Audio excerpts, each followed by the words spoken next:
Now, welcome to my evening walk. This is my ancestral land. I'm just strolling here, checking things that we have planted. We have Napier grass for cows. This is what we planted for cows. And then we have sukuma wiki, the one that we usually eat when we don't have any other vegetables to eat. You know, sukuma wiki is like a staple food. When you don't have any other thing or you don't have a plan, that is what you eat. So we have enough of it here, enough of it, and then we have some dumas are behind there. Then this place is specifically for, majorly this place is for Napier grass, okay? And then we have some water there. Yes. So I'm just strolling here, and we have bamboo. We have bamboo there. That bamboo is very good for fencing and just some things at home construction, simple construction. Yes, the land can give you everything. So every evening I have to come here, just check things, inspect, see how things are faring on. And we have some cassava at the back there. Yes, so the evening walk is very good for just checking, are things okay? Have people stolen your things? And then we have some vegetables here, we call them mito. These ones. Have you ever eaten those ones? Yes, so this is what I usually do mostly during the evenings. And what I'm wondering is, do people hate the village? The main reason for creating this video is, I just want to ask people out there, do people hate the village? The reason I'm asking that is, I am now 35 years old. 20 years ago, I was 15 years old. Now, if you had come here 20 years ago, you would have seen a lot of people here. A lot of young men, young ladies running around, very happy, fetching water. Others have come to shower. This place was very busy with people. Some people were planting. We were leasing this land for some people to plant. But right now, when you come to the village, you cannot see people. People went to towns. And in my videos, if you consistently watch my videos, you always see me saying that there are no people when I'm recording a video. Like, for example, this whole piece of land, I am alone. Look at the back there. You cannot see anybody. I am just alone. Then come this side. I'm just alone, bro. I'm wondering, do people hate villages? People just disappeared and went to towns. There are no people at home. People that remained at home, we can say that we have old men, we have children, we have and maybe madmen. That is what you see at home. But just young people, no, you cannot find them in these villages. But then I understand some factors that made you leave this village. And I honestly do understand. One of them is education. You know, when people go to universities and colleges, a lot of people pass exams in this village. Then they go to universities and colleges. And when they reach there, they say, we are going to look for work in town. You know, when you go to a university or college, you cannot come back to the village. People who come back to the village, they look abnormal, like me. When I come here, I can speak good English, I can read well, I can write well, I can interact with people who are educated within the village. They look at me and then they wonder, what are you doing there? People who are educated are in towns, they are in cities, they are doing big things. What are you doing in that village? Because they believe there's nothing important that can happen here. And so you find that all people who passed exams, all people who went to colleges, and even those who did not go to colleges, all of them disappeared. They went to towns. And even those who did not go to school went to Saudi Arabia. And so you can't find any people here easily. Now, these people move temporarily. They say that I'm just going to town for some few years, then I will be back. But then again, they go and they go for good. Some of them build houses there. Then they start calling village houses that dead capital. You've seen me talk about dead capital. They say that a house in the village is dead capital, and so they don't build any house. They will come back when they are corpses, and then they will be buried. Then banana fibers will be put there. Then their casket will be put in those banana fibers. Then they will be buried. Some of them, they build houses in towns, and then when they are very old, that is when they come to put up a house in the village. They put up a house, they stay in a few years, just some 5-10 years, then they die. And then you find that the village has now become so empty. But what keeps me wondering is this. The soil in the village is very fertile. I have shown you, just look behind me. People here planted maize. You know, this land by the river, we do lease some pieces when we cannot plant them. And so you find that people are planting different things. We have maize there, like I've shown you the Napier grass here, and then I've shown you the ndumas there, then I've shown you the sukuma wiki there. Now, if you go with this land up to down there, that is where we plant, where my arrowroots are. My arrowroots are down there, in another person's land, because I didn't have space to plant arrowroots here. Because we have different, my mother planted mito, my mother planted Napier grass, we have sukuma wiki, we have different other plants there. So my mother has occupied this whole area. Of course, it's a good thing because it's food for cows, then food for consumption at home. Then I have to expand also to find my own place to do some things there. So soil at home is very fertile. But then again, with all this fertility, there are no people. People went to look for jobs. Then it was like temporary, we will come back to the village. Then they went for good. But I also understand these people who left the village for towns, despite us having very fertile lands, because most of their parents used to do subsistence farming. And subsistence farming is usually associated with the poverty. You know, in Western Kenya, in most parts of Western Kenya, farming is associated with poverty. Although in places like Kitale, we have rich people who have planted a lot of things like maize. They sell, they make millions of shillings. But then again, in places like ours, where we don't have large tracts of land, land is subdivided. And so you find that people are planting small things in small sections just to eat at home. And so a lot of people used to see their parents plant few things, then they remain hungry. Now, they have associated now planting or farming with poverty. Now they cannot farm, because they used to see their parents with the jembes every day, go to shamba, but they have no money, they have no food, yet they go to shamba almost every day. Then they are wondering, what kind of farming is this? And even if you get a lot of farm produce here, you cannot sell it here. You take it to towns. So farming here, you can't sell farming in my area. We have fertile lands. You can see the way things are growing. Just look at the way things are growing. Fertile soils. We have fertile loam soils. These are not clay soils. These are fertile loam soils. But there are no people. People went to towns because now farming is not lucrative. They cannot do this. So I am wondering, will they ever come back to the village? I don't think so. I don't think so, because now a lot of people have established permanent residences in towns. Like a lot of my friends are not in these villages. I had a lot of friends when I was a young man here. 10 to 15 years old, we were running around, young boys here. This was like a field. This place here was like a field. My parents never used to dig here, but right now they dig, you see. And we used to play football here. Now there are no boys. There's the CBC. I don't know the children of nowadays. They don't even play that kind of football that we used to play. The village changed so much. There are no people, and then the children are docile. They don't play like, even my own children, they are not very active the way we were very active, running around, you know. I'm just wondering, what has village turned into?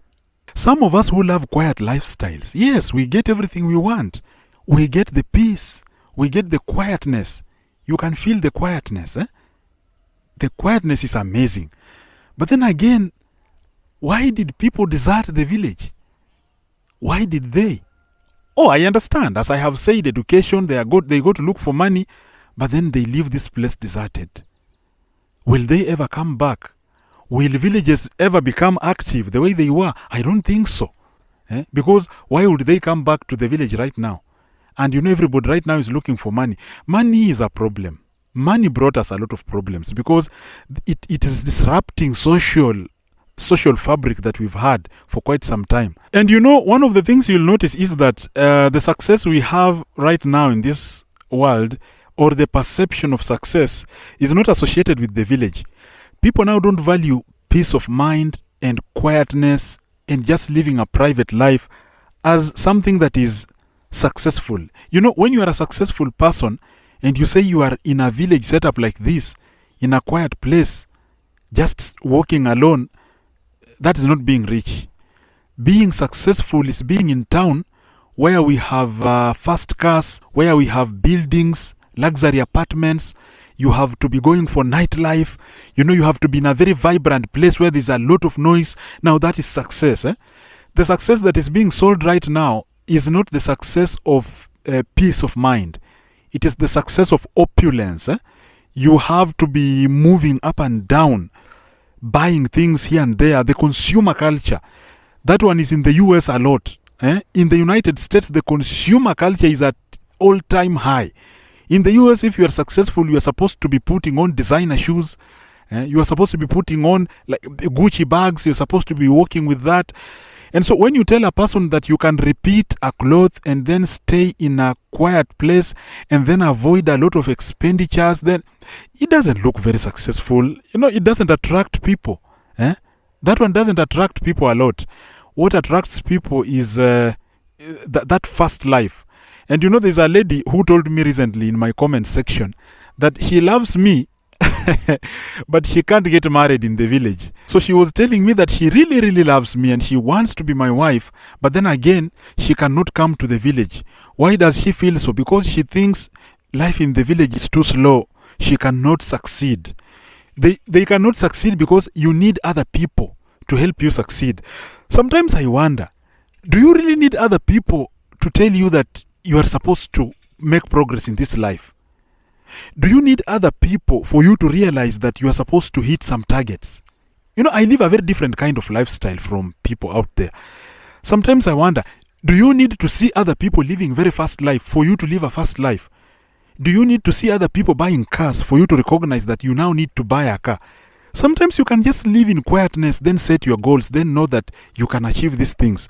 But then again, people tell me that you have to live in a very, very fast-paced place for you to know that you are succeeding in this life. And I do wonder. But anyway, I understand them because maybe they need that influence. If they come here, maybe they can be docile. But then again, you cannot disappear all of you from home. You want to tell me that I'm the only one with this philosophy of living a quiet life? The whole village is empty. There are no young people. The whole village, that people disappeared. I'm wondering, can't anybody else have a philosophy like mine and come back home so that we can be sitting down, discussing things, and then seeing the way we can move on? I told you recently that I was looking for a person to sit down with and do a podcast. I want another person to sit, and then I sit there. Then we just hold an intelligent conversation about current affairs in this country and beyond and globally. We discuss global issues because we want to discuss global issues in the context of an African village, specifically in Kenya. And I want us to talk about all those matters while coming up with our own. You see, you understand what I mean. But then again, the funny thing is, I cannot find a person in the village like me who is like-minded. Because all of you are in town. And in fact, I got a lot of requests from people. But all the people who sent me all those requests were in town. They were telling me the way they can do what I'm requesting them to do. But if I want to do it very well, I have to go in town. They cannot come to the village. I don't know. There are people in my village. They told me, Giddy, you are doing a good job. We like what you are doing, but we can't come home. Some of them, as I told you, they fear witchcraft. Some of them fear, they fear so many things, black tax and all that. So, there can also be success. My friends, if you are watching this, if you have, but again, don't come here. Don't come to the village without an alternative. Don't come without having a plan on how you are going to make money, because it can be very terrible for you. You can live a very terrible kind of lifestyle. You need first of all to figure out how to make money. But I discuss here how to make money online. If you make money, because people who are in town, they are looking for money, nothing else. People are just looking for money. And so if you can make it at home, then well and good. So we can discuss on ways we can generate income at home. And if you can make money at home, well and good. Because all of us are looking for money, nothing else. All those people you see running around in Nairobi, they are looking for money. And if you can make more money than them, if you are in the village, then well and good. And the funny thing is, I used to think that when youths leave this village, parents feel sad that, our children left, our children went away. But then I have interacted with some parents. They are very happy that their children left. Like they will tell you that study hard so that you can get out of this village. They believe that, when you study hard and you work hard, you are supposed to get out. You are not supposed to sit there And of course, I understand what they mean. What they mean is we want you to find a job. We want you to identify something you can do. And in most cases, better opportunities are found in towns. And that's why they say that study hard so that you can go away. You can go like abroad. You can go like in towns. I understand them. But we are yet to get people who can say that study hard so that you can create opportunities for yourself. That is where my problem is. Because we encourage people to work hard, to study hard, so that they can go away and look for an employer somewhere. So that they can go away and then be under someone. We are not telling people to work hard in school so that they can create an opportunity. They can create something that they can be proud of.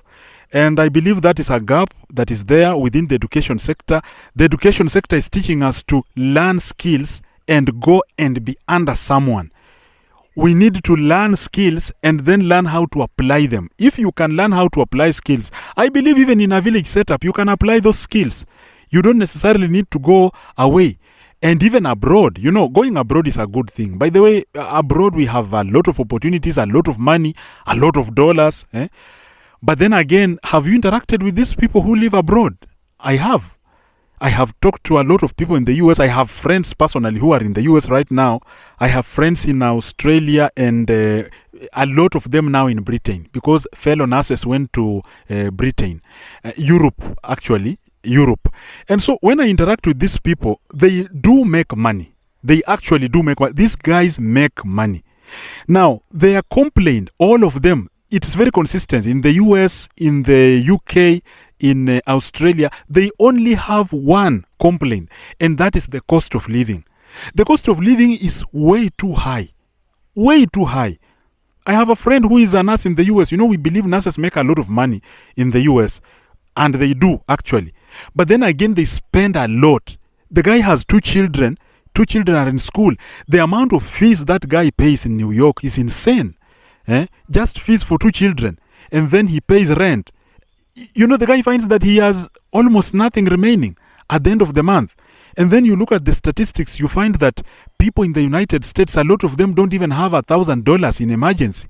They are always paying bills, working hard, getting a lot of money, but then again paying bills. But in an African village, when you have $1,000 here, you can find that you have $1,000 that you have never touched for a very long time. And so I keep wondering, which is the best life? When you start a trade-off.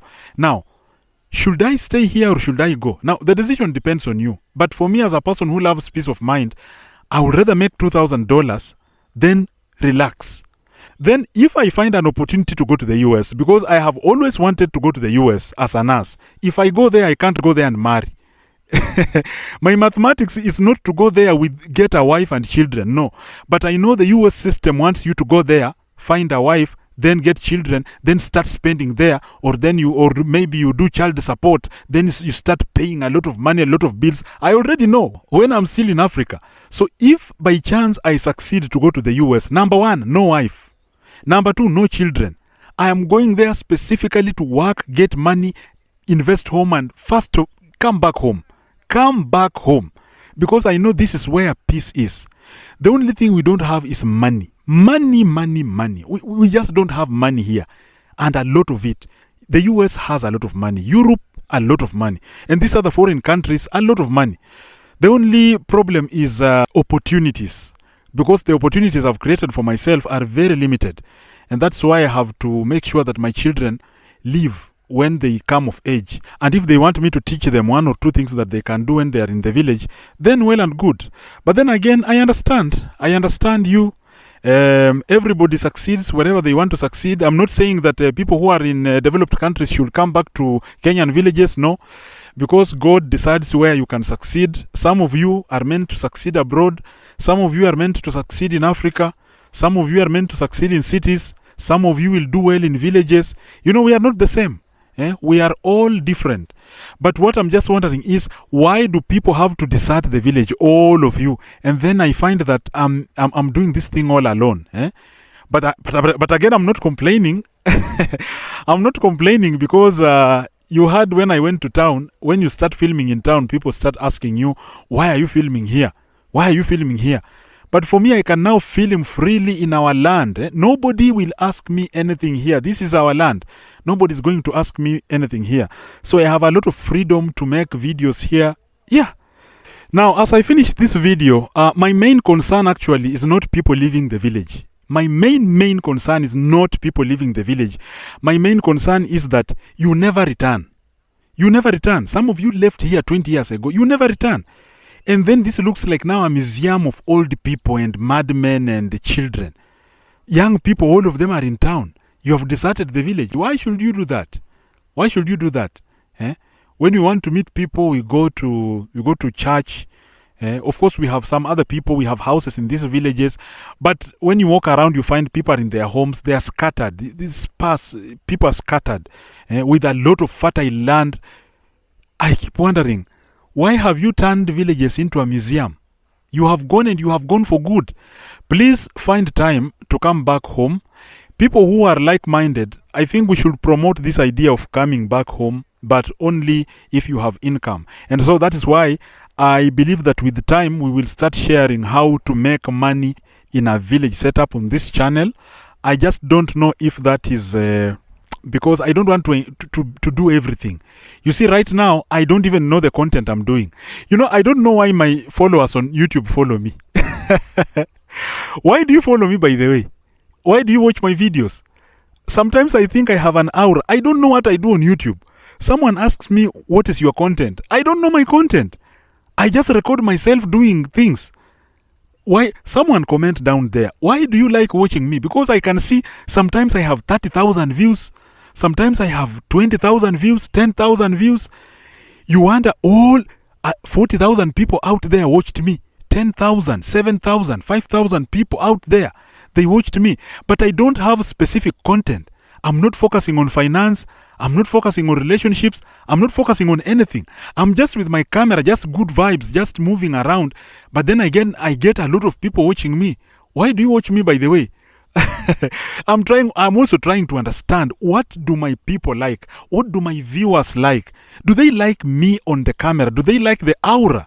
What do they like? So I'm trying to figure out. Once I figure that out, I will come up with a strategy on how we can identify how to teach people how to make money within a village setup. But for now, let's just enjoy the good vibes. Thank you for listening to me. This is Giddy Akali, and we shall meet again in another video. Peace.